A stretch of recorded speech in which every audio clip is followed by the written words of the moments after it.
हमने ऐसे वाकयात सुने हैं जिसमें पबजी या दूसरी वीडियो गेम्स की वजह से लोगों की जान चली गई, लेकिन ऐसा हमेशा नहीं होता। इस वीडियो में मैं आपको 5 ऐसे हैरत अंगेज वाकयात सुनाऊंगा जब पबजी और दूसरी वीडियो गेम्स की वजह से लोगों की जान बच गई। पहला वाकया इंडिया के शहर विशाखापट्टनम के पास एक गांव का है। 7 मई 2020 को विशाखापट्टनम के पास एक गांव वेंकटापुरम में एक इंतहाई खतरनाक गैस लीकेज हुई। ये गैस एक केमिकल प्लांट से लीक हुई थी और इंडिया की तारीख की खतरनाक तरीन गैस लीकेज में से एक थी। इस गांव के सब लोग सो रहे थे सिवाय एक लड़के के। इस लड़के का नाम किरण था। इस गांव के लोग इसको अक्सर बातें सुनाते थे कि ये रात भर जाग कर पबजी खेलता रहता है, लेकिन इस रात इसी किरण की वजह से 1000 से ज्यादा लोगों की जान बचने वाली थी। किरण वो वाहिद इंसान था जो इस गांव में जाग रहा था। अचानक इसको पबजी खेलते हुए गैस की बहुत तेज स्मेल आना शुरू हो गई। इससे पहले कि ये जहरीली गैस इस गांव के घरों में घुसकर लोगों को मार देती, इस लड़के ने अपने एक दोस्त सुरेश को फोन किया। कुछ मिनट्स और देर हो जाती तो कई 100 लोग इस गैस की वजह से इस गांव में मर सकते थे, लेकिन किरण के बर्वक्त फोन करने पर सुरेश फौरन गांव के मुख्तलिफ घरों की तरफ भागना शुरू हो गया ताकि सबको जगा सके। इस गांव की सड़कों पर तब तक गैस भरना शुरू हो गई थी। इन लोगों ने अपने कुछ और दोस्तों की मदद से इस गांव के तकरीबन 1000 लोगों को घर से बाहर निकाल लिया जिनकी जान खतरे में थी। ये सब लोग सो रहे थे। किरण के पबजी खेलने की वजह से ये जाग रहा था और इसको इस गैस के बारे में पता चल गया, वरना थोड़ी सी देर और हो जाती तो कई 100 लोग मौत के मुंह में जा सकते थे।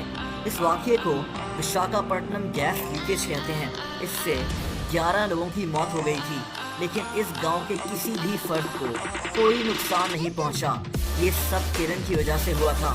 किरण अपने गांव में एक हीरो बन गया और इसके पबजी खेलने की बहुत तारीफें हुई। दोस्तों, 2014 में आयरलैंड में फिन नामी 80 साल आदमी अपने 11 साल पोते चार्ले को स्कूल से पिक करके गाड़ी चला रहा था। अचानक इस आदमी की तबीयत खराब होना शुरू हो गई और इसका हाथ स्टीयरिंग से हट गया। 11 साल चार्ले ने फौरन गाड़ी के स्टीयरिंग को पकड़ा और इंतहाई मसरूफ रोड पर गाड़ी को संभाल लिया। हैरत अंगेज बात यह थी कि ये 11 साल बच्चा काफी देर तक ट्रैफिक के दरमियान इस गाड़ी को संभालता रहा और फिर इनकी गाड़ी एक दीवार से टकराकर रुक गई। लेकिन ये लोग किसी खतरनाक हादसे से बच गए। लेकिन चार्ले ने गाड़ी को कैसे संभाल लिया? इसका कहना था कि ये GTA बहुत शौक से खेलता है और गाड़ी के स्टीयरिंग को संभालना इसने GTA गेम खेलकर सीखा है। इसकी ये कहानी काफी मशहूर हुई थी। 2007 में पैक्सटन गिल्वेनिक नामी एक अमेरिकन आदमी को सड़क पर एक SUV गाड़ी उल्टी पड़ी हुई नजर आई। इसमें से धुआं निकल रहा था। इसने फौरन इसके अंदर से एक औरत को निकाला जिसका बहुत खून बह रहा था। इस आदमी ने इस औरत के जख्मों पर टॉवल रखा और इसको अपने हाथ अपने सर के ऊपर करने को कहा ताकि इसका मजीद खून जाया ना हो और कोई ब्लड क्लॉट भी ना बने। इसने एम्बुलेंस आने तक कई ऐसी फर्स्ट एड की हैरत अंगेज चीज़ें की जो इसने सिर्फ एक गेम अमेरिकाज आर्मी खेलकर सीखी थी। उस गेम में ये सब दिखाया जाता था जो इसने इस औरत पर आजमाया, वरना इसका काफ़ी खून ज़ाया हो सकता था और इसकी जान भी जा सकती थी। दोस्तों, पिछले साल कनाडा में एक 14 साल बच्चा राइली हॉवर्ड एक ऑनलाइन गेम खेल रहा था। इसके साथ एक और 13 साल बच्चा भी गेम में मौजूद था जो अमेरिका में रहता था। गेम खेलते हुए इस बच्चे ने राइले को बताया कि आज की रात इसकी आखिरी रात है और ये खुदकुशी कर लेगा। ये बच्चा बहुत डिप्रेस था।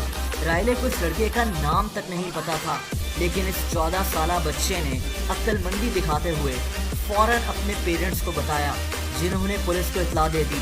पुलिस ने Xbox लाइव में लॉगिन कर इस बच्चे से काफ़ी देर तक बात की और इसको गेम के थ्रू ही काफ़ी ज़्यादा समझाया। ये बच्चा रो रहा था, लेकिन पुलिस इसको समझाने में कामयाब हो गई। इस बच्चे के वालिदैन से भी बाद में कांटेक्ट किया गया, जो खुद भी हैरान थे, लेकिन एक ऑनलाइन गेम की वजह से इस बच्चे की जान ज़रूर बच गई। और दोस्तों, आखिरी वाक़या 2013 में फिलीपींस का है, जब एक 12 साल बच्चा जोस डार्विन अपने दोस्तों के साथ सड़कों पर घूम रहा था। अचानक इसको सड़क पर एक चीज पड़ी हुई नजर आई। ये एक ग्रेनेड था जो फट सकता था। इस बच्चे को फौरन ख्याल आया कि यही चीज इसने मशहूर गेम काउंटर स्ट्राइक में भी देखी है और ये फट सकती है। इसी गेम की वजह से इसने फौरन इस ग्रेनेड को जमीन पर रख दिया और पुलिस को इत्तला दे दी, वरना कोई बहुत बड़ा हादसा हो सकता था।